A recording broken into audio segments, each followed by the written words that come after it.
15 اکتوبر 2021 کا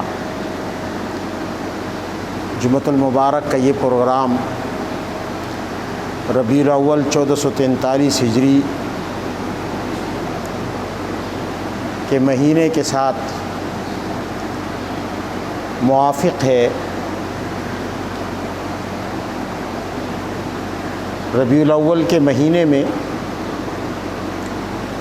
ہمارے بر صغیر کے اور بعض دیگر عجمی ملکوں کے مسلمان خاص طور پر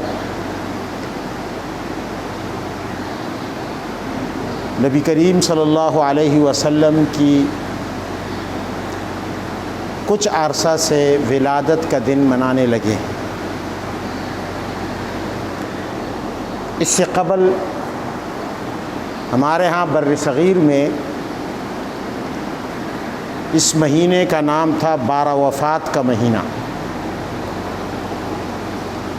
اور اس کا مطلب یہ تھا کہ اس مہینے کی 12ویں تاریخ کو، ربیع الاول کی 12ویں تاریخ کو نبی کریم صلی اللہ علیہ وسلم کی وفات ہوئی۔ لیکن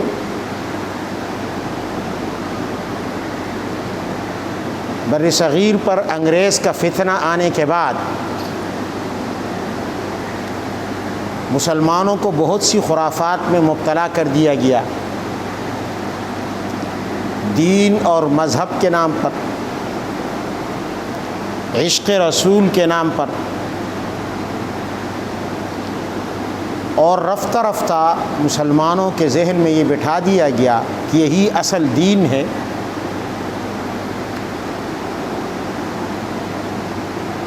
اور اصل دین ہمارے عمل کے میدان سے غائب ہو گیا۔ اب ہم جشن ولادت منا کر یہ سمجھ لیتے ہیں کہ ہم نے رسول اللہ سے محبت کا حق ادا کر دیا، اب ہمیں مزید کچھ کرنے کی ضرورت نہیں ہے۔ عشق رسول ہی اصل سرمایہ ہے، اور عشق رسول ہی کافی ہے۔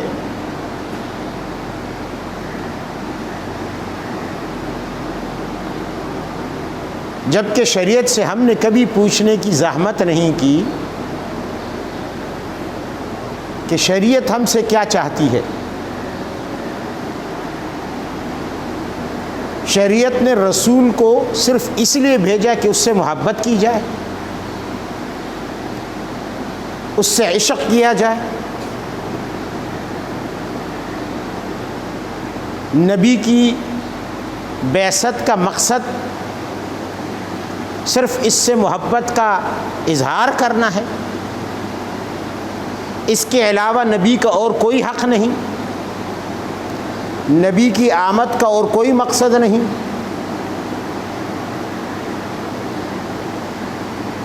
اگر ایسا ہوتا تو قرآن عظیم میں سب سے زیادہ زور اسی موضوع پر ہوتا کہ نبی سے محبت کرو، نبی سے عشق کرو۔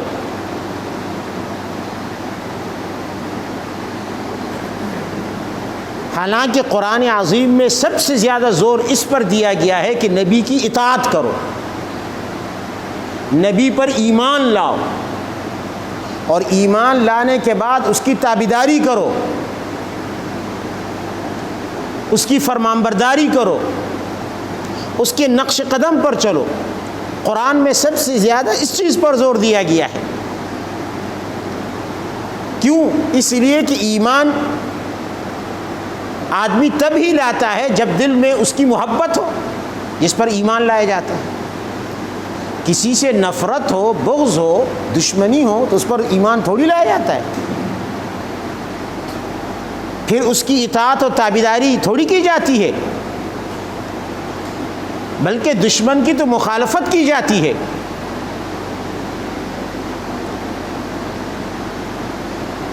سورہ آل عمران میں اللہ تعالیٰ نے اسی بات کو واضح انداز سے فرمایا کہ قل، آپ اے پیغمبر کہہ دے، ان کنتم تحبون اللہ، اگر تمہیں محبت اللہ سے ہے ایک رشتہ اللہ سے تعلق ہوا محبت کا، اور تمہارا دعویٰ ہے کہ ہمارا اللہ سے محبت ہے، ہماری اللہ سے محبت ہے، تو اس محبت کی علامت کیا ہوگی؟ اس محبت کی دلیل کیا ہوگی؟ اس محبت کے لیے شرط کیا ہے؟ فرمایا فاتبعونی، میری پیروی کرو، میری اتباع کرو، یعنی نبی علیہ الصلوۃ والسلام کی۔ یہ نہیں فرمایا کہ اگر تم اللہ سے محبت کرتے ہو تو نبی سے محبت کر لو، کافی ہے تمہارے لیے، اس کے پیچھے چلنے کی ضرورت نہیں ہے، اس کی اتباع پیروی کی ضرورت نہیں ہے، بس نبی کا عشق کافی ہے۔ اللہ سے محبت کرنی ہے تو مجھ سے محبت شروع کر دو، نہیں، کیا فرمایا؟ سورہ آل عمران کی آیت فاتبعونی، میری پیروی کرو، میری اتباع کرو۔ اس لیے کہ جب نبی کی اتباع ہوگی تو نبی کی محبت خود بخود دل میں ہوگی، تو بنیادی چیز اتباع ہے، محبت اس کے ساتھ ٹچ ہے، لگی ہوئی ہے۔ وَمَن يُطِعِ الرَّسُولَ فَقَدْ أَطَاعَ اللَّهَ، جس نے رسول کی اطاعت کی تو اس نے اللہ کی اطاعت کی۔ یہ نہیں فرمایا جس نے رسول سے محبت کی تو اس نے اللہ سے محبت کی۔ یا ایھا الذین آمنوا اطیعوا اللہ واطیعوا الرسول، ایمان والو اللہ کی اطاعت کرو، رسول کی اطاعت کرو۔ کتنی جگہ قرآن میں فرمایا؟ یہ نہیں فرمایا ایمان والو اللہ سے محبت کرو، رسول سے محبت کرو۔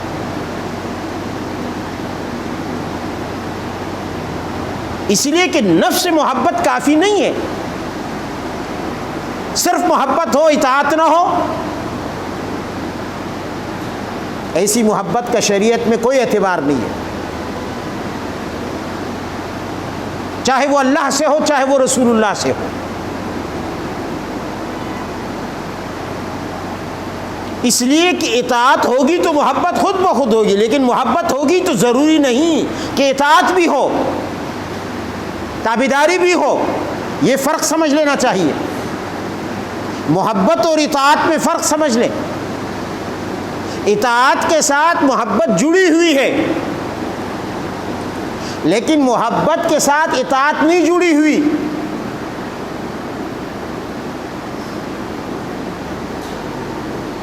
مشرکین مکہ، مکہ کے مشرک ابو جہل، ابو لہب، ابراہیم علیہ الصلوۃ والسلام سے محبت کرتے تھے، ابراہیم علیہ الصلوۃ والسلام سے عشق کرتے تھے، ابراہیم علیہ السلام کی عزت کرتے تھے، اور سیدنا ابراہیم علیہ الصلوۃ والسلام کو اپنا جد امجد سمجھتے تھے، محبت تھی، لیکن اطاعت نہیں تھی۔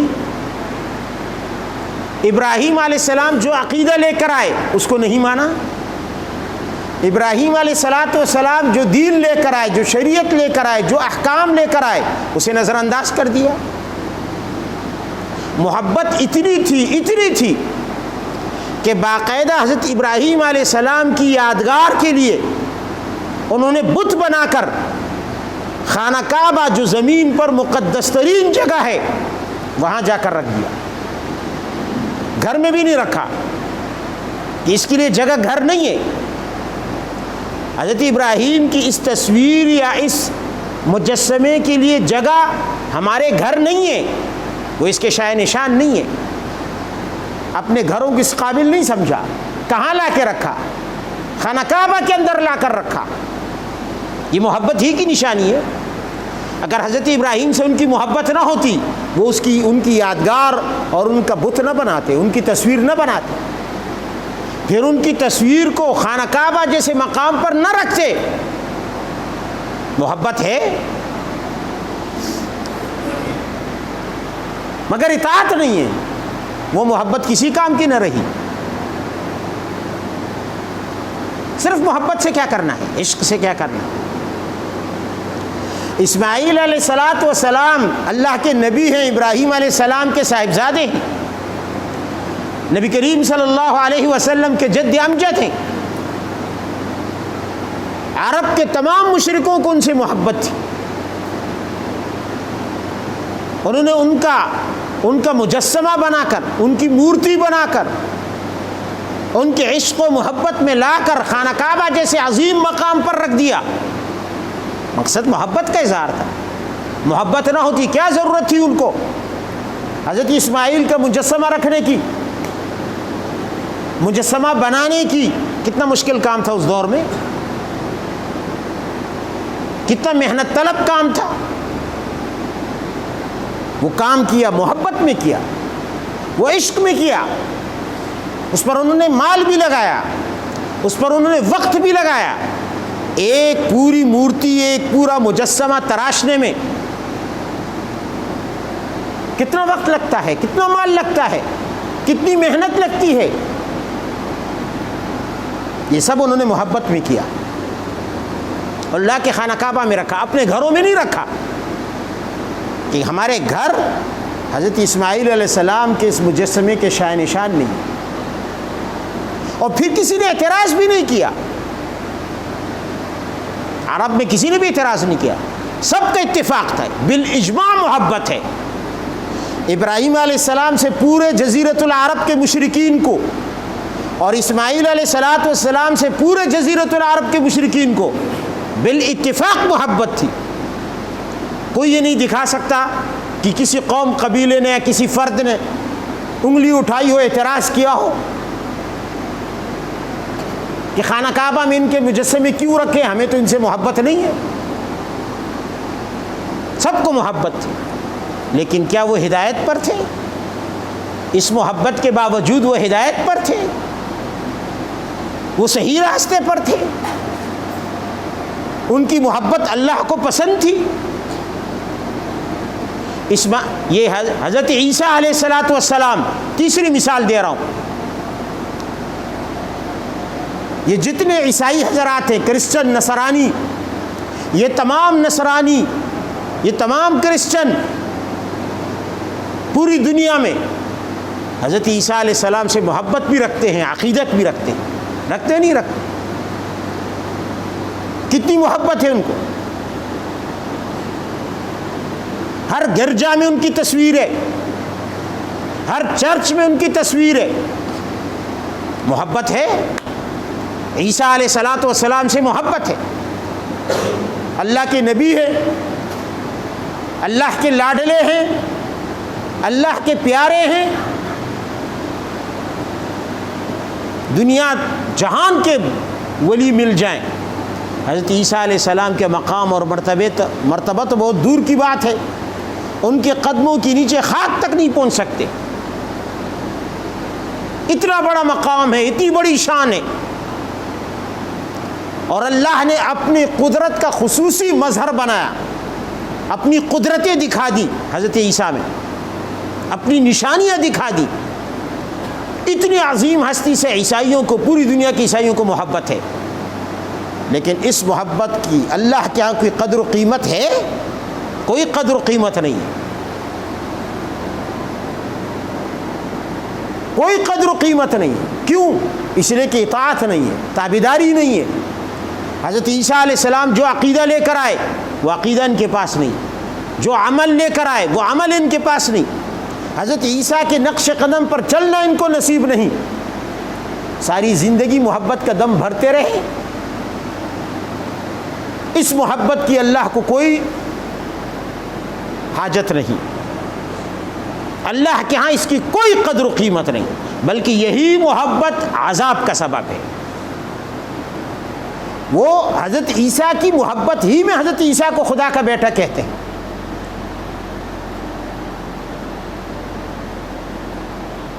وہ یہ نہیں کہتے کہ عیسیٰ اللہ سے پیدا ہوا، جیسے بیٹا باپ سے پیدا ہوتا ہے.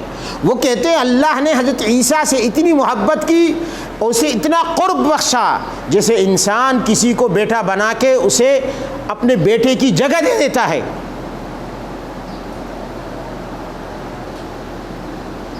یہ محبت ہی میں ان کا نظریہ بنا، ان کا عقیدہ بنا. انہوں نے عشق کیا، حضرت عیسیٰ کو اتنا بڑھا دیا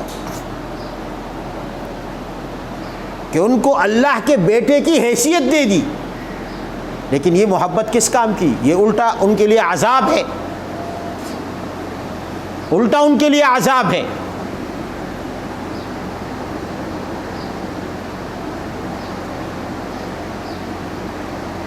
اس محبت کی وجہ سے انہوں نے حضرت عیسیٰ کو اور ان کی والدہ کو مشکل کشا کہا، اس محبت کی وجہ سے۔ اور یہی محبت کتنا بڑا وبال ہے ان کے لیے، کتنا بڑا وبال ہے حضرت عیسیٰ سے یہ محبت ان کے لیے۔ قرآن عظیم میں ہے کہ عیسائی اور نصرانی تو ایک طرف، یہ تو ایک طرف، اللہ حضرت عیسیٰ علیہ السلام کو کھڑا کر دے گا قیامت میں۔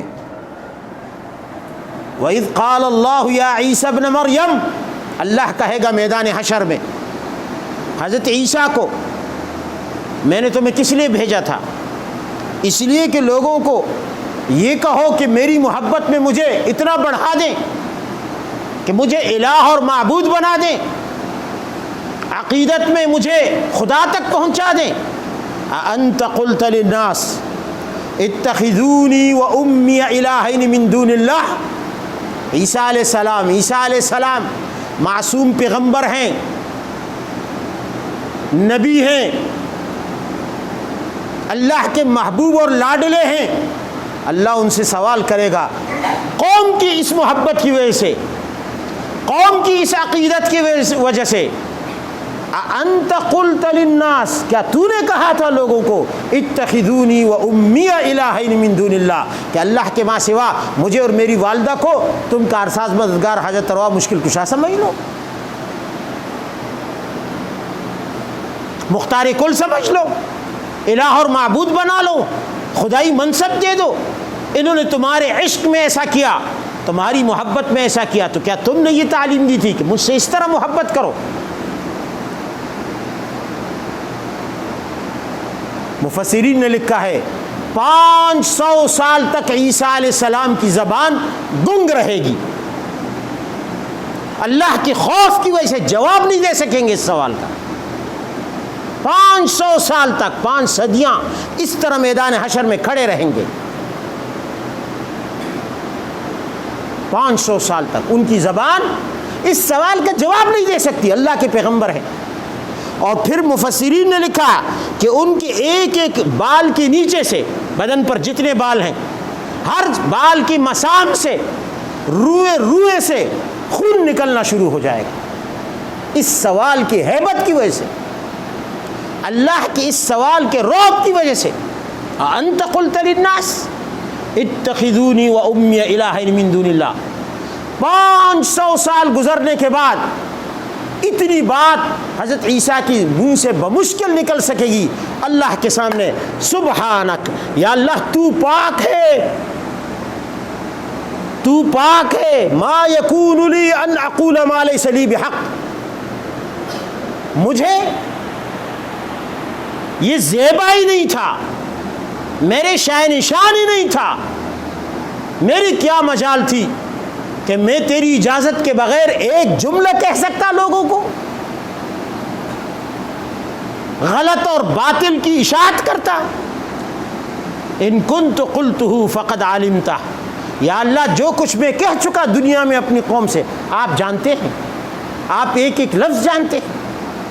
تعلم ما فی نفسی ولا اعلم ما فی نفسک، آپ میرے دل کی بات جانتے ہیں، میں آپ کے دل کی بات نہیں جانتا، میں آپ کے نفس کی بات نہیں جانتا، آپ میرے نفس کی بات جانتے ہیں، آپ تو جانتے ہیں میرا کیا عقیدہ تھا، میں نے لوگوں کو کس طرف بلایا، میں نے لوگوں کو کیا تعلیم دی، میں نے قطعاً اپنے ساتھ ایسی محبت رکھنے کی اور ایسا عشق کرنے کی دعوت نہیں دی۔ یہ سوال جواب حضرت عیسیٰ علیہ السلام کا، اس کی بنیاد کیا ہے؟ کیوں حضرت عیسیٰ علیہ السلام کو 500 سال تک اللہ کے ڈر سے اس طرح کھڑا رہنا پڑا؟ کیوں اس ڈر کی وجہ سے، اللہ کے رعب اور جلال کی وجہ سے ان کے روئے سے خون نکلنا شروع ہوا؟ یہ قوم کی اس ناروا محبت کی وجہ سے، یہ قوم کے اس ناروا عشق کی وجہ سے جو انہوں نے حضرت عیسیٰ سے کیا اور انہوں نے حضرت مریم سے کیا۔ یاد رکھیے اللہ کے نبی نے بھی فرمایا، وہ سمجھا چکے اللہ کے نبی نے فرمایا لا تطرونی کما اطرأت النصارى المسیح ابن مریم، اے میرے امتیوں، قیامت تک آنے والے امتیوں، مجھے محبت میں اتنا نہ بڑھانا، اس طرح نہ بڑھانا جس طرح عیسائیوں نے حضرت عیسیٰ علیہ السلام کو بڑھایا۔ انما انا عبد اللہ و رسولہ، میں صرف اللہ کا بندہ اور اس کا پیغمبر ہوں۔ ایک جگہ فرمایا اللہ کے نبی نے انا ابن امرأۃ، اپنی عاجزی کا اظہار کیا، انا ابن امرأۃ کانت تأکل القدید، میں تو اس خاتون کا بیٹا ہوں جو سوکھا سوکھا گوشت کھاتی تھی، ایک غریب عورت کا بیٹا، خشک گوشت کھاتی تھی۔ آپ نے ہمیشہ اپنی بندگی کا اظہار کیا، اپنے آپ کو بندہ سمجھا، اپنے آپ کو رب کا غلام سمجھا۔ حضرت عائشہ نے فرمایا آپ اپنی عبادت کیوں کرتے ہیں؟ آپ کو تو اللہ تعالیٰ معافی کا اعلان دے چکا ہے، گناہ ہے بھی نہیں، اول تو گناہ نہیں، معصوم ہے۔ فرمایا عائشہ افلا اکون عبدا شکورا، میں غلام نہ بنوں شکر گزار اپنے رب کا، میں شکر نہ ادا کروں اس رب کا؟ آج نبی علیہ الصلوۃ والسلام کی محبت میں ہم نبی سے آگے بڑھ گئے، ہم نے اطاعت چھوڑ دی۔ 12 ربیع الاول کی عید اگر اللہ کے نبی منا چکے ہوتے ہمیں منانے کا حق ہوتا، ہم نے اللہ کی نبی کی محبت میں اللہ کے نبی کی اطاعت چھوڑ دی۔ قیامت میں اگر ہم سے یہ سوال کر لیا جائے چلو یہ بتاؤ میں نے اپنی نبی کی اطاعت کا حکم دیا تھا، اس کی پیروی کا حکم دیا تھا، تم نے عید میلاد النبی کس کی پیروی میں منائی ہے؟ میرے حبیب نے ایسا کیا؟ ہمارے پاس کیا جواب ہوگا؟ کوئی اس سوال کا جواب سوچ کر مجھے بتا دے، کوئی اس سوال کا جواب سوچ کر مجھے بتا دے۔ اگر یہ سوال ہو کہ میں نے تو اپنے نبی اور اپنے حبیب کی پیروی اور اطاعت کا حکم دیا تھا کہ جو بھی کام کرنا میرے حبیب کی عمل کی روشنی میں کرنا، جو بھی قدم اٹھانا میرے نبی کی عمل کی روشنی میں اٹھانا، جو بھی کام کرنا ہے نبی کے کام کی روشنی میں کرنا ہے، میں نے تو یہ کہا تھا۔ اب بتاؤ تم نے یہ کام کیا تو کس کی روشنی میں کیا ہے؟ میرے حبیب نے کیا۔ دنیا کا کوئی شخص، چاہے وہ عالم ہو، چاہے وہ پیر ہو، چاہے وہ بادشاہ ہو، چاہے وہ شیخ الحدیث ہو، چاہے وہ مفتی اور فقیہ اور قاضی ہو، وہ یہ ثابت نہیں کر سکتا کہ اللہ کے نبی نے ایک سال بھی ربیع الاول میں جشن عید میلاد منایا۔ تو کیا ہمارے لیے نبی کی اتباع کافی نہیں ہے؟ کیا ہمارے لیے نبی کی پیروی کافی نہیں ہے؟ مسند دارمی میں عبداللہ ابن مسعود رضی اللہ تعالیٰ عنہ فرماتے ہیں امت کو نصیحت کر کے، صحابی رسول ہیں، فرما دیکھو دین میں نئی نئی باتیں نہ نکالنا، پیروی ہی کرتے رہنا۔ اگر تم نبی علیہ الصلوۃ والسلام کی پیروی کرتے رہو گے تو تمہارے لیے یہ بات کافی رہے گی۔ جشن عید میلاد نہ منانا پیغمبر کی سنت ہے، جشن عید میلاد منانا پیغمبر کی مخالفت ہے۔ اب آگے انسانوں کی مرضی ہے کہ وہ نبی کی مخالفت میں جشن میلاد منائیں، نبی کی اتباع میں جشن میلاد نہ بنائیں، اور وہ پھر اپنے لیے سوچ لیں کہ اللہ کی طرف سے میرے ساتھ کیا معاملہ ہوگا۔ کوئی دلیل موجود نہیں ہے۔ ہاں عقلی ڈھکوسلے ہیں، عقلی ڈھکوسلے ہو سکتے ہیں، اپنی عقل سے دلیلیں دے دے کر اس کی جعلی فضیلت کو لوگ ثابت کرنے کی کوشش کریں گے، لیکن گارنٹی کے ساتھ کہتا ہوں کہ اللہ کی کتاب میں کوئی دلیل موجود نہیں، اللہ کے نبی کی 63 سالہ زندگی میں کوئی مثال موجود نہیں، اللہ کے نبی کی کسی حدیث میں جشن میلاد کا کوئی ذکر موجود نہیں، چاہے وہ جھوٹی حدیث کیوں نہ ہو، سچی کی تو بات دور ہے، کسی حدیث کی کتاب میں نہیں ہے۔ حضرت ابو بکر، حضرت عمر، حضرت عثمان، حضرت علی، حضرت معاویہ اور 5ویں صدی تک 500 سال تک جشن میلاد کے اس امت میں کوئی ثبوت نہیں. ملک مظفر ایک بادشاہ گزرا جو انتہائی ظالم تھا، بدنام ہو چکا تھا. اس نے اپنی بدنامی کو مٹانے کی خاطر یہ ایک نئی رسم جاری کی، اور اس وقت علماء نے اس کی مخالفت کی کہ تم دین میں ایک نئی بات ایجاد کر رہے ہو. لیکن وہ بدبخت انسان، اس نے قابیل کی طرح قیامت تک آنے والے انسانوں کا یہ جرم اپنے سر پر لے لیا اور دین میں ایک نیا کام جاری کر دیا. 500 سال تک یہ امت ناشنا رہی ہے. کوئی مائی کا لال ثبوت پیش نہیں کر سکتا، ہرگز پیش نہیں کر سکتا. فَإِن لَّمْ تَفْعَلُوا وَلَن تَفْعَلُوا فَاتَّقُوا النَّارَ الَّتِي وَقُودُهَا النَّاسُ وَالْحِجَارَةُ. اگر تم نہیں کر سکتے، چیلنج ہے، اور قیامت تک نہیں کر سکو گے، یاد رکھو کہ پھر جہنم کی آگ بہت خطرناک ہے. اگر پیغمبر اللہ یہ سوال کر لے کہ تم نے میری پیغمبر کی مخالفت کیوں کی، میرے پیغمبر کا عمل، میرے پیغمبر کی سیرت، میرے پیغمبر کی سنت تمہارے لیے کافی نہیں تھی؟ ہے کسی کے پاس اس کا جواب؟ وہ کہے گا جی مجھے محبت تھی، تو آگے سے اللہ کہے گا صحابہ کو زیادہ محبت تھی یا تجھے زیادہ محبت تھی؟ جنہوں نے اپنی گردنیں کٹا دی نبی کے کہنے پر، تو نے کیا کیا؟ پوری زندگی میں ایک کانٹا نہیں چبھا، کبھی جہاد کا ارادہ نہیں کیا، کبھی جہاد کی سوچ تو نے نہیں اپنے ذہن میں پیدا نہیں کی. اور وہ تو رات دن جہاد میں مشغول ہوتے تھے، انہوں نے گردنیں کٹا دی. محبت تجھے زیادہ تھی یا انہیں زیادہ ہے؟ کیا جواب دے گا یہ؟ اللہ تعالی ہماری اصلاح فرمائے اور نبی علیہ الصلاۃ والسلام کی سنت کی عظمت ہمارے دلوں میں بٹھا دے. وآخر دعوانا ان الحمد للہ رب العالمین.